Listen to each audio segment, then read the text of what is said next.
Friends welcome back to my channel. আমি মাম্পি চলে এসে আবার একটা ব্লগ নিয়ে। তো পুরো ভিডিওটা দেখবে, কেউ কিন্তু স্কিপ করবে। তো আজকে বানাবো দেখো হচ্ছে পটলের পোস্ত, ঠিক আছে। তো দেখো পটল পোস্ত বানাবো বলে দেখো এই যে 4টে পটল নিয়েছি এর জন্য, ঠিক আছে। তো চলো পুরো ভিডিওটা দেখবে, কেউ কিন্তু স্কিপ করবে। পটলটাকে কিন্তু আমি হালকা হালকা করে একটু ছুলে নিচ্ছি, আর সব পটল কটাই কিন্তু আমি ছুলে নেব এখানে। আর যেহেতু আমি 4টে পটল নিয়েছি এই কারণেই তোমরা হয়তো ভাববে যে 4টে পটল কেন নিয়েছো, যেহেতু তোমার দাদাভাই বাড়ি নেই, আমরা 4 জনা রয়েছি এখন, আমি, মা, 2 মেয়ে, সেই জন্য। তো দেখো পটল কিন্তু আমার কাটা কমপ্লিট হয়ে গেছে। আর এখানে দেখো পটলগুলোকে ভালো করে কিন্তু আমি ধুয়ে নিয়েছি। আর এখানে একটা কাঁচা লঙ্কা নিয়েছি। পটলটাকে ভালো করে ধুয়ে নিয়ে তারপরে কিন্তু এর মধ্যে নুন হলুদ মাখাবো। আর তার আগে দেখো মা কিন্তু এখানে আমাকে পোস্তটা ভালো করে বেটে দিয়েছে। আর পোস্ত কিন্তু মিক্সিতে আমরা কোনো সময় বাটি না, শিলের মধ্যেই বাটা হয়।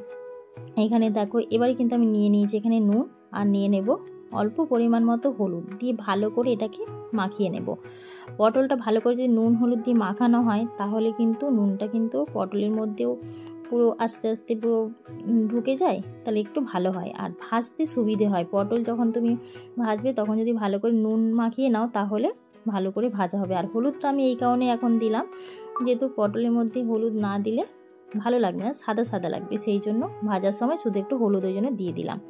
তো দিয়ে ভালো করে দেখো কড়াইয়ের মধ্যে তেলটা কিন্তু আমি গরম করে নিয়েছি। গরম করে তারপরে কিন্তু পটলগুলো এখানে ভাজতে বসিয়ে দিয়েছি।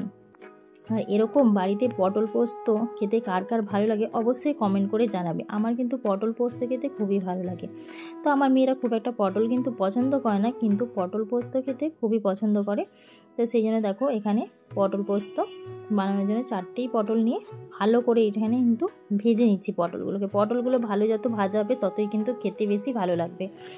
আমি কিন্তু পটল অল্প ভাজি না পটল পোস্ত করার সময়, সেই কারণে পটলগুলোকে ভালো করে ভেজে নিচ্ছি। আর এখানে দিয়ে দেবো কড়াইয়ের মধ্যে কালো জিরে আর কাঁচা লঙ্কা আর শুকনো লঙ্কা দুটোই দিলাম। কালো জিরে দিলাম অল্প করে একটু, তোমরা চাইলে কিন্তু এখানে যে কোনো একটা লঙ্কা ইউজ করতে পারো, হয় কাঁচা লঙ্কা নাহলে শুকনো লঙ্কা, ঠিক আছে। আমি দুটোই দিলাম। তো যাই হোক এবার দেখো পোস্তটা কিন্তু আমি দিয়ে দিয়েছি কড়াইয়ের মধ্যে। পোস্তটা দিয়ে একটু ভালো করে একটু নাড়াচাড়া করে নেব। তারপরে এর মধ্যে দিয়ে দেবো আমি নুন আর শুকনো লঙ্কার গুঁড়ো অল্প পরিমাণে। এখানে কিন্তু আমি আর হলুদ দিচ্ছি না, প্রথমে তোমাদেরকে বললাম পটলের মধ্যে হলুদ দিয়ে ভেজেছি, সেই জন্য তোমাদেরকে তো দেখালাম, ওই জন্য কিন্তু এখানে আমি কিন্তু আর হলুদ দিচ্ছি না। এখানে নুন আর লঙ্কা গুঁড়ো দিয়ে ভালো করে কিন্তু আমি এটাকে মিশিয়ে নেব নাড়াচাড়া করে। তারপরে এখানে দিয়ে দিয়েছি অল্প পরিমাণ মতো জল। তারপর দেখো এখানে কিন্তু আমি দিয়ে দিলাম কিন্তু পটল ভাজাগুলো, গোটা পটলগুলো ভেজে রেখেছিলাম সেইগুলো কিন্তু এখানে আমি দিয়ে দিলাম। পরে দেখো এটা কিন্তু ফুটে যাওয়ার পরে দেখো পুরো কিন্তু গ্রেভি হয়ে গেছে। তো এরকম পটল পোস্ত খেতে কার কার ভালো লাগে অবশ্যই কমেন্ট করে জানাও। আমার কিন্তু এরকম পটল পোস্ত খেতে খুবই ভালো লাগে। পটল পোস্তই হোক কিংবা আলু পোস্ত বা যে কোনো পোস্তর কোনো কিছু খেতে কিন্তু আমার তো খুবই ভালো লাগে। তো যাই হোক ভিডিওটা যদি ভালো লাগে অবশ্যই লাইক কমেন্ট শেয়ার সাবস্ক্রাইব করে দেবে।